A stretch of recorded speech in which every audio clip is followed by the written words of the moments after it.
Welcome back, Blue Shirts fans, to episode number 694 of the Locked On New York Rangers podcast. I'm your host, John Chick. Just want to thank you guys, as always, for making Locked On New York Rangers your first listen every day. We are free and available on all platforms, and the Rangers coming off of really kind of a gut punch 3-2 shootout loss to the Colorado Avalanche. The Rangers have now lost 3 in a row. One of those losses was in overtime, but it's still a 3-game losing streak. And this game against the Avalanche could best be described as a mixed bag. I thought for the most part it was certainly a step in the right direction for the New York Rangers. They played a lot better in this one than they did in either of the two preceding games, particularly from the start of the second period onward. I thought the first period was a little bit shaky, which ironically is kind of the opposite of what we saw in the two preceding games. I thought in both those games against the Sharks as well as the Blue Jackets, the Rangers had a good start to those games, a good first 8 or 10 minutes, and then just kind of fizzled out after that. This game, kind of the opposite, a little bit of a slow start. Then they really kind of got going and, played well for the most part, although there is certainly still a lot you could nitpick here if you're a Ranger fan because, yes, the effort was there. They skated well. They played with intensity. They played with some urgency, which they had not done in either of the two preceding games, in my very humble opinion.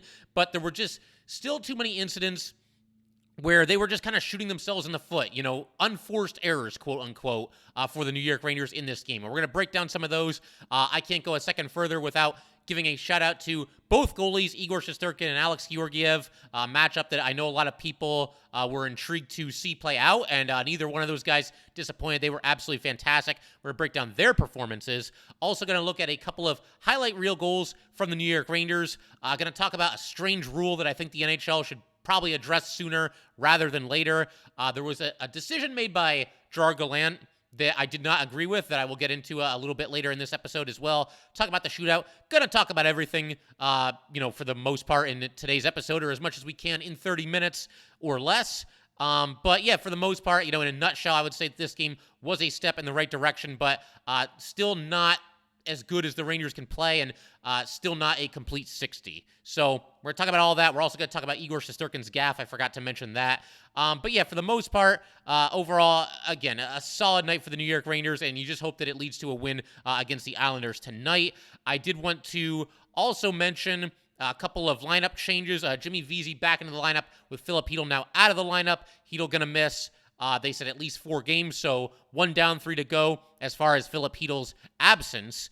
Vesey was out there on the third line with Goodrow and Kravtsov, and then the fourth line, Blake Carpenter Reeves. You also had Libor Hajek slotting back into the lineup in place of Zach Jones and skating alongside Braden Schneider. Neither one of them played a whole lot in this game. The Rangers really relied on their big four as far as the defensemen are concerned. I thought Hajek did okay, and I was fine with him getting a game here. It's fine if he mixes in every now and then, especially if, he plays at or near Jones's level. I don't think Jones has really done anything to separate. I do think Jones should get the lion's share of the games, as I've said all along on here, because he just has more upside, and you want to give him some rope early in the season, and hopefully by the time we're getting toward the end of the season and hopefully a playoff run, Jones is, ready to go and looking like he's firmly entrenched in the lineup. We'll see how that plays out. Hajek, like I said, did fine in this game. Sometimes when Libor Hajek doesn't stand out, it's a good thing, and I think that was kind of the case here. But as far as the goalies, I mean, my God, just ridiculous. An absolute goaltender clinic inside Madison Square Garden last night. Igor Shesterkin stops 42 of 44 shots. Alex Georgiev stops 44 of 46 shots. So, yeah. As far as, some of the greatest hits, I mean, look, we could talk about these two guys the entire episode. It could be the whole episode if I want it to be, but we'll kind of give you guys the cliff notes and the best of the best as far as their saves are concerned. Igor Shesterkin early in this game, just a nasty save on Nathan MacKinnon. There was a play where Adam Fox could not handle the puck. It kind of the puck went to the center of the ice. Fox was there. He tried to stop it with his skate. It got past him. MacKinnon with a golden opportunity. And, Igor Shesterkin kind of bails out his defenseman there. And that was kind of a theme in this game. There were a couple of plays where, again, this goes back to what I was talking about, where the Rangers are just kind of shooting themselves in the foot and just permitting too many scoring chances that should not be happening. And you can't do that really against any team. You definitely can't do that against the Colorado Avalanche. But Igor Shesterkin up to the task far more often than not in this game. There was another situation. I just mentioned Fox. There was a situation with Ryan Lindgren not too long after this in the first period. You had Lindgren kind of pinched a little bit. He was coming up to, play the puck. In Lindgren's defense, the puck took a really weird hop here and went over his stick, but still, he let it get by him. It's a 2-on-1 the other way, and Igor Shesterkin came up there big as well, once again making a pad save against Nathan MacKinnon. And then right after that, Rantanen had a shot at it as well, and you had Igor moving to his right to stop him. Capo Kakko ended up taking a penalty during all this insanity here, but Igor once again holding down the fort. And then Alex Georgiev, not to be outdone, he had a really nice stop on a one-timer from Mika Zibanejad. Fox was along the goal line. He passed back to Mika. Mika winds back and just blasts. We've seen him score on that one-timer so many times this year and in other seasons as well. But, Alex Georgiev turns it aside there. Igor Shesterkin had to make 19 saves in the first period. Like I said, it was a goalie clinic for both these guys. I thought maybe Alex Georgiev's best save of the night occurred in the second period. You had Panarin passing to Trocheck. Trocheck then passed in deep to Alexis Lafreniere. He had it on his backhand and just full extension for Alex Georgiev, kicking out his left pad and robbing Lafreniere on the doorstep there. Another really nice one for Alex Georgiev occurred in the third period. Panarin to Goodrow. Goodrow was up the left side. Goodrow was shooting from a tough angle on this play, and of course he scored later in the game. But this time, he couldn't beat Alex Georgiev. Georgiev basically just extended his glove, snagged it out of the air, froze the puck. A really nice save there. And then we might as well throw out one more Igor Shesterkin save as well. You had a situation where Panarin tried to lead Trocheck up the ice, and this was a rare miscue for this line on this night. I thought for the most part, the Panarin, Trocheck, Lafreniere line was far and away the Rangers' best line on this particular evening. But in this case, once again, Panarin trying to lead Trocheck up the ice out of his own zone. The puck gets knocked down. The Avalanche get a chance out of nowhere, and Igor with a really nice sliding save to his left. At this point, the Avalanche were up 2-1, so that was a huge save. Keep the Rangers within striking distance, and then, of course, they ended up tying the game later in the third period. Sent it to overtime, sent it to a shootout, and the Rangers came up just a little bit short. But like I said, I could go on and on and on. There's probably at least 5, 8, 10 saves from each one of these goalies that are worthy of a highlight reel or whatever you want to call it. But we do have to move on to some other things here. There were some other things that happened in this game. Like I said, I really want to get into these Ranger goals. I thought they were absolutely fantastic, and just excellent passing, and nice to see the Rangers coming back twice in this game. I know they didn't get the win. You go to a shootout, it's always a little bit of a crapshoot, but obviously, once again, nice to see the Rangers coming back a couple of times and scoring these highlight reel goals. And honestly, the way Alex Georgiev was playing in this game, the only way you were going to beat him was with a highlight reel goal, and the Rangers got 2 of them, 2 game-tying goals in this game, one in the second period, one in the third period. We will talk about all that in just a second.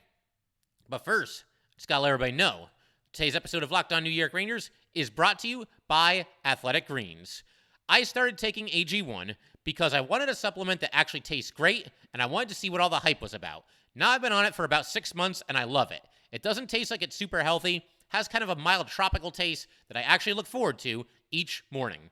So what is this stuff? With one delicious scoop of AG1, you're absorbing 75 high-quality vitamins, minerals, whole food source superfoods, probiotics, and adaptogens to help you start your day right. This special blend of ingredients supports your gut health, nervous system, immune system, your energy, recovery, focus, and aging. It's lifestyle friendly, whether you eat keto, paleo, vegan, dairy-free, or gluten-free. It costs you less than $3 a day, you're investing in your health, and it's cheaper than your cold brew habit. Athletic Greens has over 7,000 5-star reviews. Right now, it's time to reclaim your health and arm your immune system with convenient daily nutrition. It's just 1 scoop in a cup of water every day. That's it. No need for a million different pills and supplements to look out for your health. To make it easy, Athletic Greens is going to give you a free 1-year supply of immune-supporting vitamin D and 5 free travel packs with your first purchase. All you have to do is visit athleticgreens.com/NHL Network. Again, that is athleticgreens.com/NHL Network to take ownership over your health and pick up the ultimate daily nutritional insurance. All right, and we just want to thank you guys, as always, for making Locked On New York Rangers your first listen every day. We are free and available on all platforms. And I'm going to talk about a couple of other things here. We've got to get to these Ranger highlight reel goals, and we will do that in just a second. But I did want to call out the Rangers a little bit for the first period. A goal that they gave up while the Avalanche were on the power play. You had Goodrow, Miller, Trouba and Carpenter out there, and in their slight defense, they were on the ice for a long time here. Avalanche maintained possession, had some good passes, some good scoring opportunities early in this power play, but there was a battle for the puck in the corner, and I think this is another goal where the Rangers just flat out got outworked. It just seemed like the Avalanche wanted the puck a little bit more. It kept the offensive zone possession alive for the Avalanche, and obviously, the Ranger penalty killers couldn't get off the ice, and then you end up with Makar taking a shot, Nichushkin, I always struggle with that. I always try to add an extra syllable to his name for some reason. But he deflects it, puts it in the net, and Avalanche just like that up 1-0. So that was unfortunate. Something else that happened in the first period that I definitely got to call some attention to. It's just a weird rule from the NHL. So Rangers, they've got the puck in the offensive zone. And like I said, I thought the Panarin, Trocheck, Lafreniere line was the best of the night for the New York Rangers. These guys, more often than not, were buzzing, making some good passes, creating some scoring chances, just looking dangerous, passing the eye test every single time they were on the ice. But this was just really weird. So puck's in the offensive zone, and Lafreniere's in front of the net. He's battling for position there, and he's up against two players on the Avalanche. One of the players on the Avs, his stick goes up, and he catches his teammate in the face. Ref's arm goes up, and, you think that probably, just based on the flow of this play, the Rangers, again, they're buzzing in the offensive zone. You kind of just assume that, okay, well, that's got to be a penalty on the Avalanche. They were back on their heels. They're trying to prevent a scoring opportunity. Somebody probably hooked somebody or something along those lines. But then you realize that Lafreniere is going to the penalty box, and it's like, well, that's weird. And then you see in front of the net that he got called for a high sticking penalty, but his stick never touched anybody. The stick of the one player on the Avalanche went up and hit his own teammate, and the ref didn't see it that way. He saw that Lafreniere had clipped him with his stick, and so Lafreniere hits the penalty box. And the really weird part about this is that you can review this, but you can only review it if it's a double minor. So if this player on the Avalanche, if this guy had been bleeding, then it would have been reviewable, and they would have looked at it and said, okay, that was not a high stick on Lafreniere. That was friendly fire. One player on Colorado got his teammate, so we're going to erase the penalty, and there's not going to be a penalty against the New York Rangers. But the fact that this player was not bleeding meant that it was not a double minor, which meant that the play could not be reviewed. Got all that? So that's just really weird. I think that the NHL really needs to rethink that whole thing. And honestly, Mark Messier was talking about this between periods. This game was on ESPN. The whole, bleeding means that it's 4 minutes and not bleeding means that it's 2 minutes. I've talked about this before on the past on this show where, okay, well, if one Ranger is going to take a high-sticking penalty, get hit with a high stick, you almost want it to be lingering because he's so likely to bleed, and it'll be a 4-minute penalty on the opposition. That's kind of a weird rule, too, is it not? I mean, I guess it's kind of a tiebreaker, but, it all depends. Certain players bleed easier than other ones, and it doesn't mean that the high stick was any less malicious or any more easy to absorb if you're the player on the receiving end of that. So I don't know. The whole thing is just really, really weird. But the part of this rule that I think really needs to be rethought, once again, is just the fact that you can review it if it's a double minor, but not if it's a 2-minute penalty. And when this happened, I'm thinking, the way things have been going lately for this Ranger team, this is going to be a goal for Colorado. And that goes double when you consider the fact that the Avalanche came into this game 9 for 17 on the power play this season, and so then improved it to 10 for 18 on their first opportunity in this game. Fortunately, a really good penalty kill by the New York Rangers, and they stay behind just 1-0 as a result of that. Mika was a standout on this penalty kill for sure. He got a really key clear, intercepted a pass, threw it down the ice, so good stuff there. I also want to talk about, we are going to get to these Ranger goals, but, there's so many things that happened in this game and so many things that I think were critical, as far as determining the result. There was a play, again, I've called out a couple of the Ranger defensemen already today. So Adam Fox, he had a play where it got through him, led to a scoring opportunity for Colorado. You had Ryan Lindgren where the puck hopped over his stick and resulted in a rush for the Avalanche, and Igor bailed both of them out, and now he bails out Jacob Trouba. Arguably, K'Andre Miller might have something to say about this, but 3 of the top 4, we'll say, best defensemen on the Rangers, all of them with a misplay by the time this game was early in the second period that led to a scoring opportunity for the Colorado Avalanche. Obviously not ideal, but basically, offensive zone draw for the Rangers. It goes back to Jacob Trouba, and the puck just goes by him. I would say it hopped over his stick, which I guess it did to an extent, but this was not... on the Lindgren play, you could at least say, okay, well, rough bounce, the puck was moving pretty fast. This puck wasn't moving fast at all. It didn't take a bad hop on Jacob Trouba. He just missed it. He just flat out missed it. and it results in a breakaway for Rantanen. And as Rantanen is pulling away, Trouba tries to, hook him. He does hook him. The penalty is called. Rantanen still goes in on the breakaway. Igor makes a sprawling save to his left, one of his many, many outstanding saves on this night.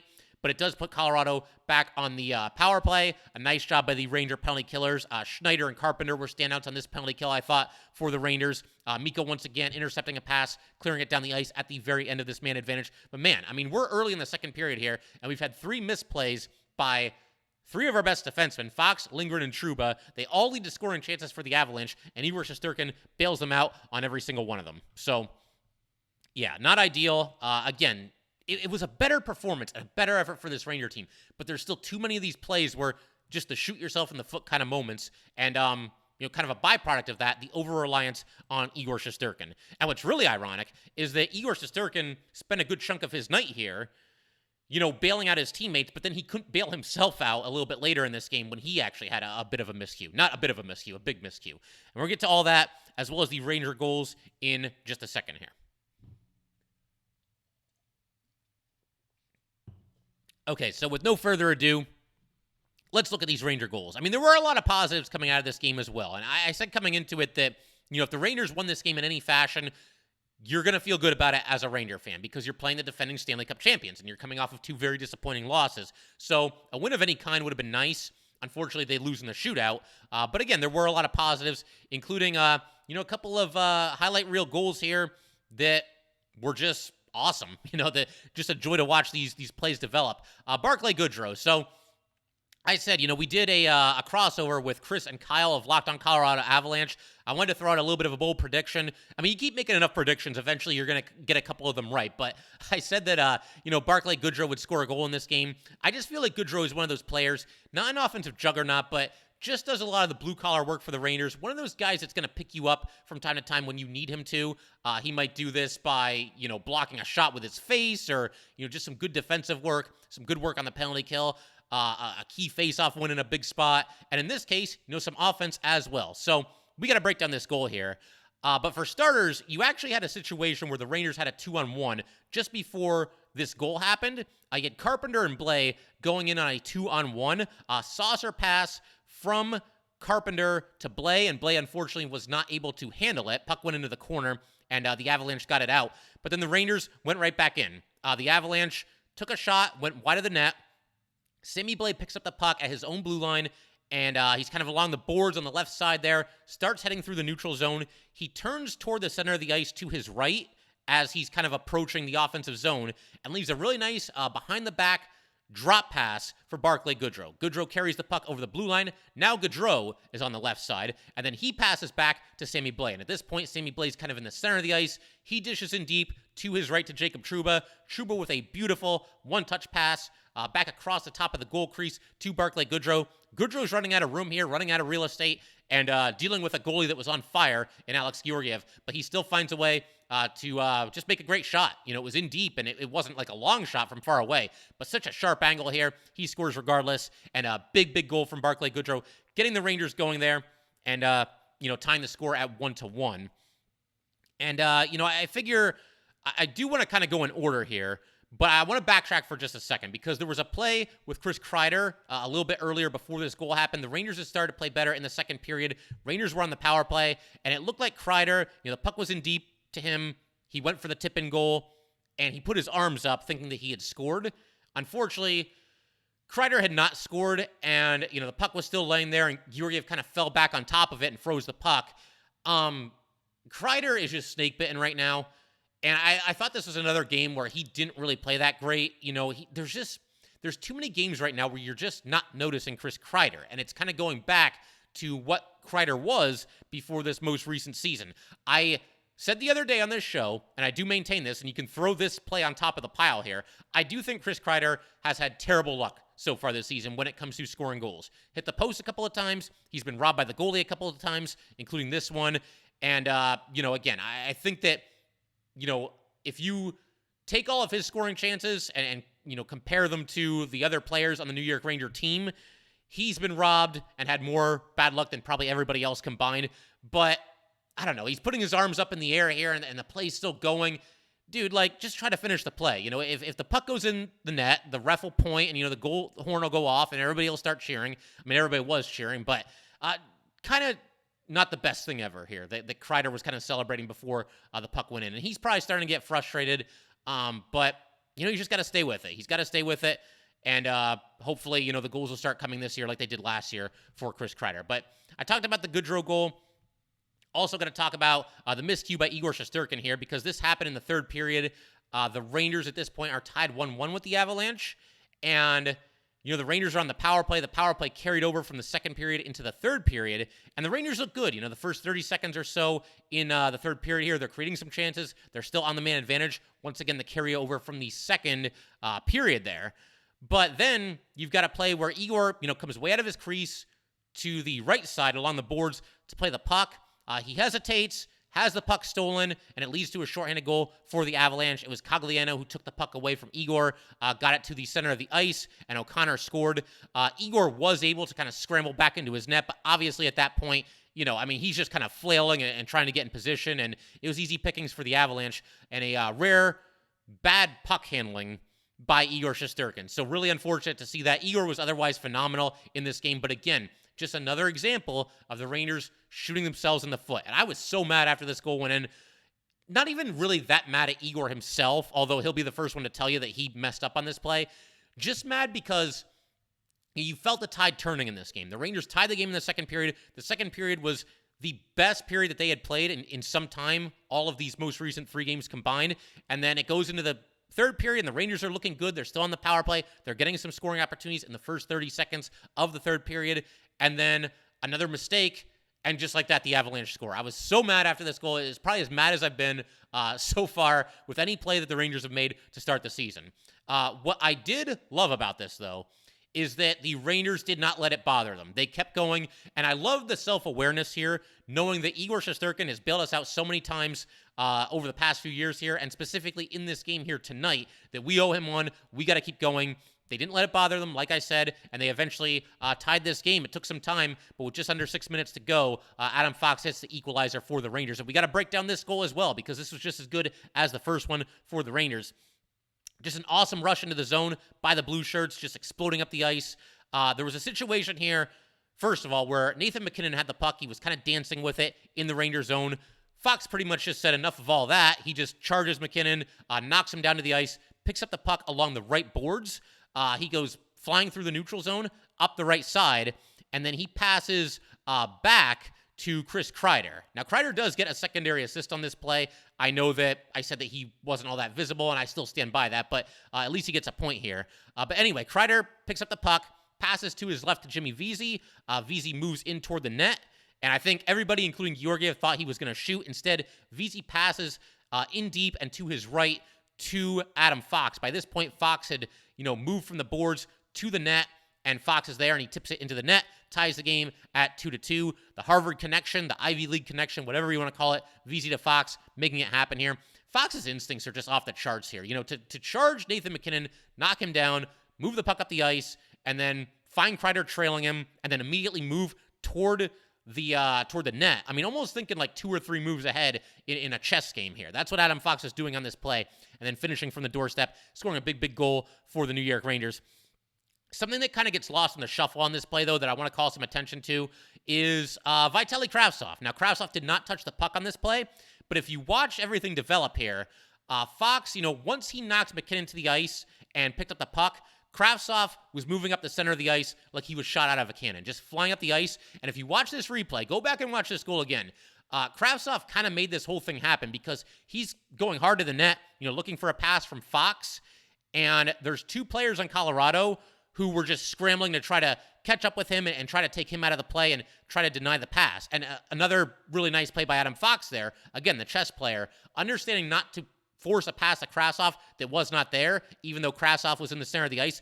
But I really think Kravtsov, by hustling up the center of the ice on this play and going straight for the net, he really kind of, made this whole thing happen. Because, again, a couple of Avalanche players followed him. It freed up Kreider. Nobody was on Kreider. Nobody was on VZ. And then VZ back to Adam Fox.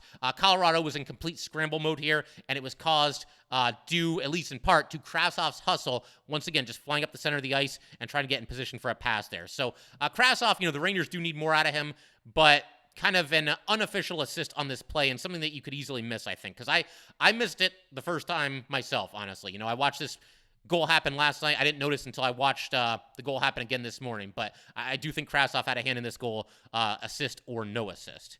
So I wanted to move ahead to the overtime period here because there was a questionable decision here by Gerard Gallant at the start of the overtime here. He decides to go with Adam Fox. I mean, no arguments there. You want Fox out there.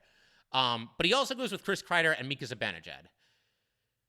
Normally, I'd be good with this, but what was so weird about this to me is that Panarin and Trocheck, I thought, were, two of the best players on the ice for the New York Rangers in this game, and I thought that second line, the two of them and Alexis Lafreniere, was the best line for the Rangers. And what's really strange about this to me is that in the Rangers' first overtime game of the year, which was against the Sharks, the Rangers went with Panarin and Trocheck and Fox, and I didn't think that line was nearly as good in that game as they were in this game here tonight. And, Kreider, mixed results at best in this game. Mika was good. I thought he did a good job defensively. He did a nice job on the penalty kill in this game, but not the best game we've ever seen Mika Zibanejad play.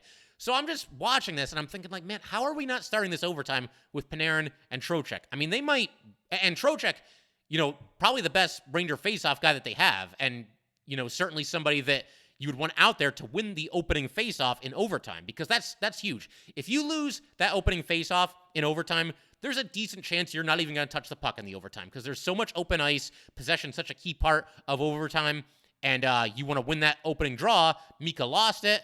Maybe Trocheck would have lost it too. And obviously, look, nobody ended up scoring in overtime, so that's good. But I'm just not sure how you don't go with Panarin and Trocheck there. A whole lot happened in the overtime. I mean, 3-on-3 overtime, you guys know the drill. It's just complete chaos up and down the ice. Rangers actually end up getting a power play during the overtime period. This would have been a heck of a time to snap out of their power play funk that's kind of developed over these last couple of games here. Panarin actually had a partial breakaway. This is what led to the power play, and he put the puck just wide. But the Avalanche had to take a penalty in defending this play. So you had a situation there where it was 4-on-3 for the Rangers on the delayed penalty. And, Igor was able to get to the bench, and the Rangers are swarming. Colorado can't touch the puck.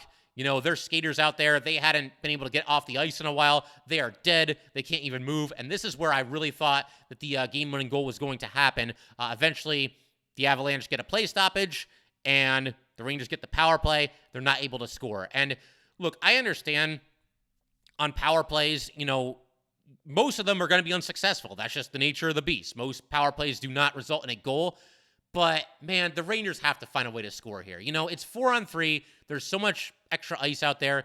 You've got Panarin, and you've got Mika, and you've got Kreider, and you've got Fox, and you've got to find a way to put that puck in the net. I'm sorry. I know Alex Georgiev had his A game here, but unfortunately, the Rangers on the power play, and they had the man advantage with 1:29 to go, so they had enough time here to put one in the net, and they just weren't able to do it, and just did not look dangerous enough. The best part of this power play was actually the unofficial portion of the power play. It was when the delayed penalty was called against Colorado. Igor goes to the bench. You get the 4-on-3. That's when it looked like the Rangers were dangerous, and that's when it looked like they were going to score. Unfortunately, during the actual power play, I didn't really see it. A couple of clears by Colorado, and just never really a moment on the actual power play there where it looked like the puck was going to go into the net.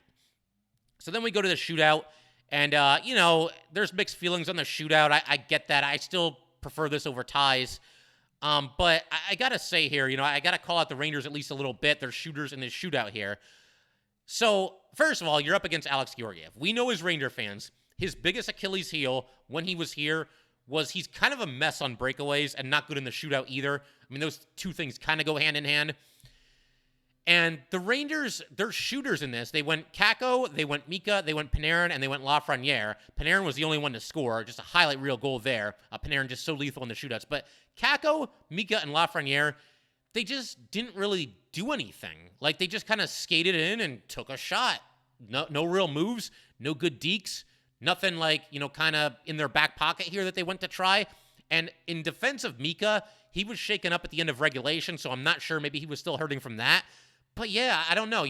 you watch shootouts, and you guys, we've all seen enough shootouts to know this. There's a certain look that guys have when it looks like they're about to score. When Kakko was going in, I just thought to myself, nope, not happening. When Lafreniere was going in, kind of the same thing. Nope, not going to score here. And I hate to be pessimistic like that, but there was just nothing really happening. They just skated in, took a shot, and that was it. There was nothing. You've got a clean breakaway. You're one-on-one with the goalie. There's nobody chasing it. There's no defender bearing down on you. You got to come with something a little bit better than what we saw from Kakko, Mika, and Lafreniere here in the shootout. So frustrating to lose the game this way. Evan Rodriguez, of all people, gets the game winner in the shootout and barrels into Igor Shesterkin on top of that. I was never a fan of Rodriguez when he was on the Penguins. Who among us was? Kind of a gut punch. I thought the Rangers played well enough to potentially win this game, but it still was not their A game. It still was not a complete 60 minutes, and there were still too many instances where, once again, the theme of today's episode, too many instances where the Rangers are shooting themselves in the foot. It was a step in the right direction, though, and I am optimistic. If anything good comes out of it, you went to a 4-round shootout with the defending Stanley Cup champions. You came from behind twice in this game to tie the game and ended up with a point for your troubles. So, again, a step in the right direction, to be sure. And now let's make it count. Let's go into wherever the Islanders play. It feels like they have a new arena every year. But let's go take on the Islanders here tonight, and let's get 2 points. If you go into overtime and go into a shootout against Colorado and you lose, and then you turn around the next night and you beat the Islanders, that's 3 out of 4 points against, the Stanley Cup champions and an Islander team that's always been a tough matchup for the Rangers over these past couple of seasons here. We'll be feeling really good if the Rangers can get 2 points here tonight. We will see. The Rangers are on a back-to-back. The Islanders are not, so they'll have that hurdle to overcome as well. And I figure we could pretty much call it there for today. But one last thing that I wanted to do real quick here is a way too early standings check as far as the New York Rangers are concerned. The Rangers, they are one of actually now 6 teams in the Metro Division that has either 9 or 8 points. The only teams that don't have 9 or 8 points are the Blue Jackets. They have 6, and the Islanders, who have 4. Canes are technically in first place because they have 9 points in 6 games, as opposed to the Flyers, who have 9 points in 7 games. So, again, it's very early. I figure it's late enough into the season, though, where we can at least take a quick glance. But I would take it with a grain of salt. There's obviously a long way to go here. But big game for the Rangers tonight. And let's keep our fingers crossed that they find a way to get a big 2 points here. And I think if you have a back-to-back against the Avalanche and the Islanders and you get 3 out of 4 points, I think we'll all be feeling pretty good about that. But that will do it for today, guys. Once again, if you'd like to get in touch with this podcast, please send an email to lockedonnyrangers@gmail.com. Once again, that is lockedonnyrangers@gmail.com. And definitely give us a follow on Twitter as well, @LO_NY_Rangers. Once again, that is @LO_NY_Rangers. And definitely subscribe to the Locked On New York Rangers YouTube channel. Thanks again, guys. I'll see you next time. Thanks for making Locked On New York Rangers your first listen every day. For your next listen, check out the Locked On Sports Today podcast. The biggest stories of the day, plus instant reactions, big game recaps, and the take of the day. Available on Odyssey app, YouTube, and wherever you get your podcasts.